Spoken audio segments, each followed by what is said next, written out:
We've got a trio of women's basketball players on this Three Pillars roundtable presented by Hercules Tires. We're talking racism and police brutality today with Blanca Milan of Maine. Hi, Blanca. Hi. Jordan McLemore playing at Hartford. Hey, Jordan. Oh, And Karis Item at UMass Lowell. Hello, Karis. hi. So the main reason you are all together today is you've actually already spoken amongst your teams about social injustice and racism in this country, and UMass Lowell is kind of the centerpiece there. As Karis, your team met with Hartford at one point, and then Maine, I believe, prior to that. But can someone just fill me in on what I may have missed and what these conversations kind of entailed? I'll go. Personally, I think that they were mostly just we had the conversations to not only bring awareness but to make everyone feel comfortable. So to make sure that we all knew just because our team is talking about it doesn't mean other teams aren't talking about it, and doesn't mean that other teams can't talk about it with each other, because even though we might go head to head, we might be rivals or whatever, we are all still playing basketball for a reason, fighting for a common goal, and going through the same thing in our everyday lives. For us, also on top of that, it was pretty interesting to see we're opposite teams. We have a lot of international that they don't have to go through this necessarily. So if we don't talk to them, educate them, make them know that people that we see regularly because they are in our conference, they have to go through this kind of stuff, and see how they have to go through it in their lives. I think that was very important for the whole team too. So to share and know that people that we have contact with, they have to go through experiences that we don't have to. And then for sure, I think we were just trying to discuss ways in which we can bring awareness as a whole, even when we're going head to head. How will we bring awareness as a whole as an American East Conference, for sure. This is such a relevant, current event, and it's continues to be prominent, unfortunately, with this latest news of Jacob Blake being shot. I don't know if you guys saw the video, but his 3 kids in the car and now I guess paralyzed from the waist down. We're hearing from his family. What were just your reactions to that as this topic continues to be so relevant and prominent in the media? It's sickening. I mean, every time it happens, it's just disgusting. And every single time you're oh, another one. It's just crazy. And people are still protesting, and they've been protesting for days on days. And it's just when is it going to stop? And what can we do to make it stop? Because when you actually think about it, a singular person, there's not much they can do. But what our teams are doing right now by spreading awareness amongst each other and then reaching out and spreading awareness amongst other people, I think that is a slow start to bringing more change. Whether it be tomorrow, next month, next year, it'll happen, I feel like. Personally, my reaction, it was shocking, but at the same time, it was kind of I didn't want to say was expecting it, but it's just that it's happening too easily. So it's just okay, it's another one that got shot. Luckily he lived, and I'm actually really glad about it, because I feel like he can take steps to fight back for us, because the previous ones that have died and haven't had a voice to say something and speak up about what the situation might have been and what can happen. So it was just really kind of heartbreaking to know that his 3 children were in the backseat as he got shot in his back 7 times. So it's just, I don't know, it's, as Kara said, it's disgusting. It's just so hard to I had to watch another man get shot in the back 7 times, and it could be somebody close to us. And that's what scares me the most is it could be next, my father, my brother, my cousin, my uncle, and I just don't want that to happen to anybody. There needs to be change sooner or later. For me, it's also very frustrating, as a white woman, to see it happen over and over and over. And we really talk about it, what can we do? All that we're doing are little steps towards it, but it's just frustrating to see how you really cannot do anything. You have nothing in your power, especially coming from a white person. They're like, oh, you don't have to go through it. Like, why do you even care? For me, that's so frustrating, especially having so many black friends. Like my closest friends are black, and I see what they have to go through, and it's just so unfair. So it's really heartbreaking to keep seeing another person every day for no reason, just because they're black. And to piggyback off, sorry, what Jordan said, like how she was surprised, but at the same time she wasn't. I feel like that feeling is pretty universal amongst everyone, but I feel like it's because like the people who are surprised are decent human beings. Like they couldn't just walk up to somebody and shoot them in their back. So I feel like that's where the surprising feeling is coming from, because like how could somebody just do that to somebody? But then at the same time, it's happening so often that it's just like not surprising. Like it's just like it's like a really hard feeling because you're surprised because like you wouldn't want to shoot somebody, like regardless of how they made you feel, you wouldn't want to shoot somebody. So it's like seeing another human do that, it's like just crazy but not surprising at the same time.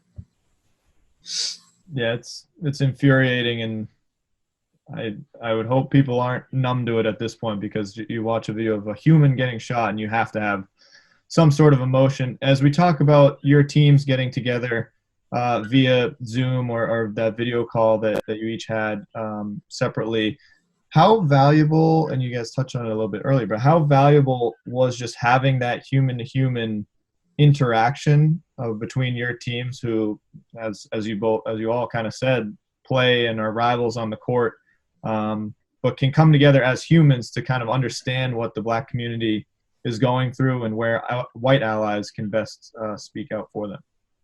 As I said, I think it was really interesting, especially because of the differences we have.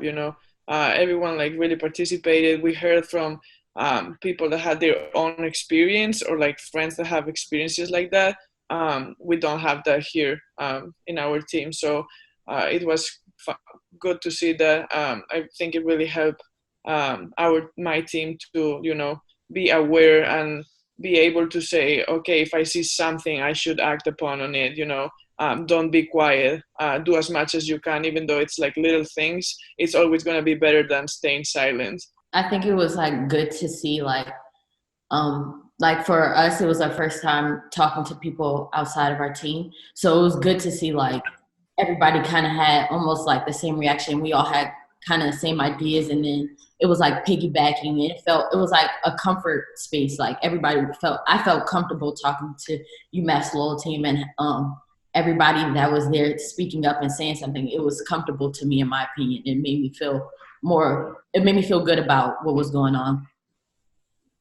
I think it's really like an eye opener because we only like see each other when we play against each other. Like I don't think I follow anybody on like social media or like any of that stuff. So we really only interact when we play each other. And of course it's like, I don't want to say it's going to be bad interactions, but like, it's not going to be like sweet and nice and stuff, because obviously like we're both trying to win. So I feel like the Zoom calls really helped, like, for me personally, like it helped me, like, I don't want to say respect, because obviously I'm going to respect everybody, but it helped me respect them a little bit more. Being able to take ourselves outside of that setting of competition and like actually have a genuine conversation, it just really helped respect everyone.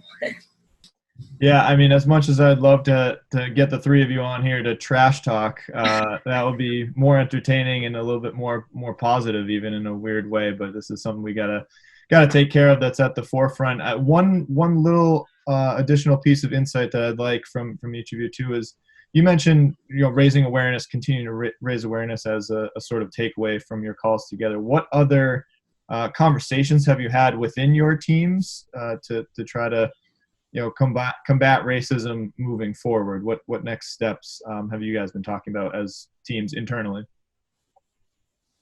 Personally, we've talked about giving back to the community, which I feel like we actually did a lot of this past season anyway, but focusing more on giving back to communities of people of color. Not that the other communities don't matter, but obviously at this time, like, we need to give back to the communities that are going through it and struggling right now. So we've talked about that. Pretty sure every team has talked about what they're going to do come game time to bring awareness to it. But in addition, we've just talked about getting shooting shirts or like articles of clothing from Black businesses to not only support that, but to bring awareness at the same time. So that's what we've done personally. For my team, I think our biggest focus is educating ourselves, just having a lot of like talking to each other, reading different like articles. And so education, I feel like, is our focal point, like as a group right now. Also giving back, I think we'll probably do that a lot more. And then come game time, everybody wanted to represent Black Lives Matter in a way that would be special to them, whether that's having a t-shirt with somebody's name on it or whether that's just having a Black Lives Matter shirt on. We're just trying to bring awareness, make sure that we are supporting and letting everybody else know that we are here to support and we care. Yeah, for us it was kind of the same. First of all, educate ourselves, before we start going to the community, having like reading books, watching films together, talking about it, breaking it down, like a lot of history and things that are happening now. All the closing piece too, in games, each game do different things, put stuff up in the scoreboard so everyone is aware of it and we can start spreading more awareness. Also, businesses start going to them, have them like announced in the cross or whatever we play, little things like that. And when we think we're ready to go out to the community, absolutely educate the little ones, but as well the grown people, because it's a very wide state, so we know that needs to happen. Well, ladies, I really do appreciate the time. This has been great to get to know how your teams are thinking, what your thoughts are on this, like I said, ever more important topic as we try to get better as a society. And, I will say it was a bright spot and, like I said, a gloomy news cycle when I heard that UMass Lowell met with Hartford and Maine on separate occasions to talk about this stuff. It's really awesome to see you guys take the initiative. I hope you're all doing well on campus and getting back to basketball. I know that's probably exciting. So thanks again. Thank you. Thank you.